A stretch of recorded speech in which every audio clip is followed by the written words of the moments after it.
جی ناظرین، بریک کے بعد آپ کو خوش آمدید کہتے ہیں۔ نئی حکومت پھر آئی ایم ایف کے پاس جا رہی ہے، کن شرائط پر بات چیت ہوگی، اور کیا اگر نئی حکومت آئی ایم ایف کے پاس نہیں جاتی تو معاشی صورتحال بہتر کرنے کے لیے اس کے پاس آپشنز کیا ہیں، اس کے اوپر ہم بات کرتے ہیں۔ اور یہ سب آئی ایم ایف نے ایک بار پھر بلایا آپ کو، واشنگٹن جا رہے ہیں ہمارے جو مشیر اقتصادیات ہیں جناب کیا نام ہے ان کا، اسماعیل صاحب، مفتاح اسماعیل صاحب۔ تو یہ جو مذاکرات ہیں، کیا اس وقت، پہلے بھی ہم کہتے رہے اسد عمر صاحب کو کہ آئی ایم ایف نہ جائیں جب عمران خان صاحب نے حلف اٹھایا تھا، اور کیا نئی حکومت کے لیے کیا مشورہ ہے کہ اگر آئی ایم ایف کے پاس نہ جایا جائے تو پھر کیا کیا جائے؟ دیکھیں جی، میں نے کم از کم 7-8 کالم لکھے تھے، اور کم از کم بلکہ 7-8 سے پروگرام کیے تھے، اور 15-20 کالم لکھے تھے، اور ایک ایک چیز کو سامنے میں نے بتایا تھا کہ آئی ایم ایف میں جو کنڈیشنلٹی پروگرام ہے، یہ بنیادی طور پر اس میں جا کے کبھی کوئی ملک سفل نہیں ہوا۔ صحیح ہے۔ آپ کی یقیناً قرضے ہمارے پاس ہیں، دنیا پوری کے قرضے ہیں، لیکن یہ میں اس وقت ایک ڈاکومنٹ پھر دوبارہ پڑھتا ہوں جو میں نے خان صاحب کو بتایا تھا، انہوں نے بھی نہیں سنا، اور شہباز شریف صاحب پتہ نہیں سنیں گے کہ نہیں، اللہ کرے کہ سن لیں۔ Ecuador, Argentine and Paraguay, so many countries have refused to pay their debts to the World Bank, IMF and the Paris Club and the bankers۔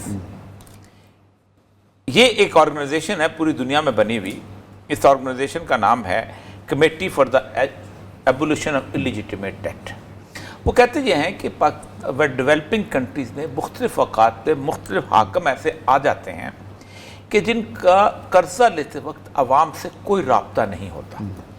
مطلب میں ایک خوش قسمتی یا بدقسمتی سے حکمران بن گیا ہوں، اور میرا جی چاہتا ہے کہ میں پوری جی ٹی روڈ دوبارہ اکھاڑ کے دوبارہ بناؤں، اور اس کے اندر فوارے لگاؤں، اور اس کے اندر شاندار قسم کی وہ چیزیں بناؤں، اور میں کہتا ہوں ہسپتال ایسے رہنے دیں، جو کچھ بھی ہے، تو مجھے وہاں قرضہ لے لیتا ہوں۔ تو اس کے بارے میں ان کا کانسیپٹ یہ ہے کہ the debt which has been accrued for the benefit of the few is illegitimate. صحیح۔ یہ ایک انلیجیٹیمیٹ ڈیٹ ہے، اس کو پے نہیں کرنا چاہیے۔ اور اس کے اوپر باقاعدہ آج سے 20 سال پہلے ایک موومنٹ چلی تھی جس کو کہتے ہیں ڈیٹ جوبلی موومنٹ۔ اس کے اوپر سب سے زیادہ قرضہ جو تھا نا، وہ تھا لیٹن امریکہ کے ممالک میں، پاکستان وغیرہ میں تو اب قرضہ آیا نا جی، پہلے لیٹن، کیونکہ دیکھیں مسنگ پرسن بھی پہلے انہوں نے دیکھے، زیادتیاں بھی پہلے انہوں نے دیکھی، بندے بھی پہلے وہیں مرے۔ آپ خود دیکھیں چلی میں، نکراگوا میں، ہونڈراس میں، برازیل میں، ایکواڈور میں، گریناڈا، کیسے کیسے بندے مرے، ہمیں تو پتہ نہیں چلتا تھا نا، کیونکہ ہم تو ایک صرف برازیل کو بھی اب آ کے جاننا شروع ہوئے، کیونکہ وہاں میلہ ہوتا ہے اور سارا کچھ ہوتا ہے، ورنہ ہم نہیں جانتے تھے۔ انہوں نے اتنا برا حالت تھی کہ ایک اسکول آف امریکاز کھلا ہوا تھا، اس کے اندر ساری فوجیں ٹرینڈ ہوتی تھیں، اور جا کے باقاعدہ مینول انہوں نے چھاپا تھا اس نے کہ کیسے آپ اپنے مخالفین کو تشدد کر کے جیلوں میں باندھ رکھتے ہو۔ تو ان میں سے وہی جو لوگ تھے جن پہ ڈیٹ چڑھا ہوا تھا، ان میں سے سب سے پہلے ملک تھا ایکواڈور اٹھا۔ ایکواڈور میں پرائم منسٹر کا نام تھا رالف کوریا۔ اچھا، وہ چھوٹا سا ملک ہے، عام سا، کوئی نیوکلیر پاور نہیں ہے، کوئی اور چیز نہیں ہے، تھوڑا سا گنا گنا بیچ لیا، یہ کر لیا، تمباکو لگا لیا، یہ کر لیا، اس طرح چیزیں۔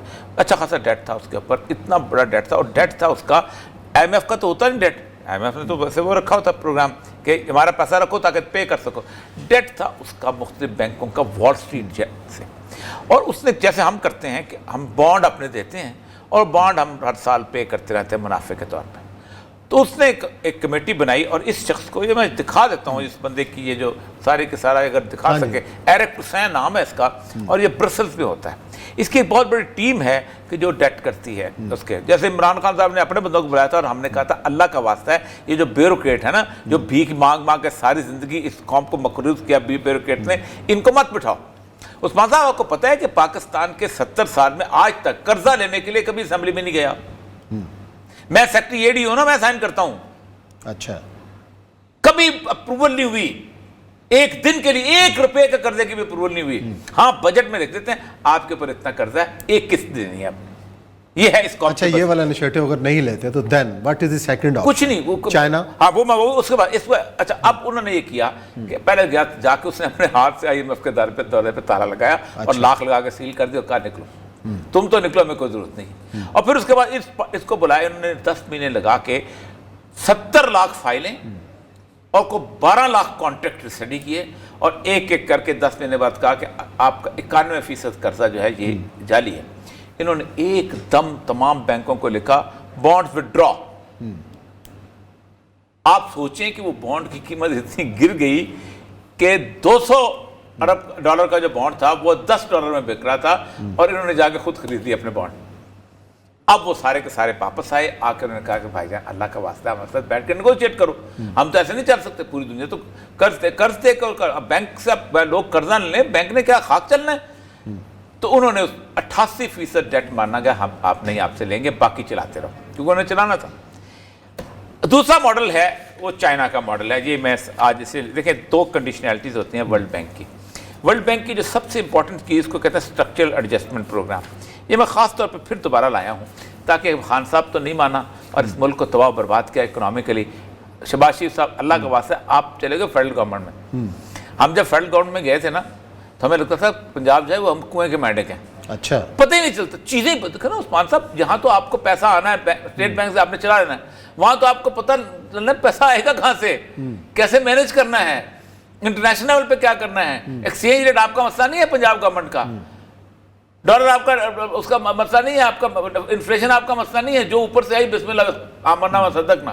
آپ جہاں گھر چلا رہے ہو وہاں پورے کا پورا محلہ چلا رہے ہوتے ہیں. تو اس پہ ensure that the debts contracted are paid back. ایک چیز جہاں یعنی وہ کہتی ہے کہ آپ ایک ان کا ہوتا ہے کہ لوگوں کی کھال کھینچو, لوگوں کو پیسے ٹیکس لو, لوگوں کو گیس مہنگی بیچو, لیکن ایک بات آئی میں پروگرام میں کہ اپنا قرضے کی قسط مستقل ادا ہونی چاہیے. Number 2, implement structural reform aiming at liberalising the economy, opening into international market.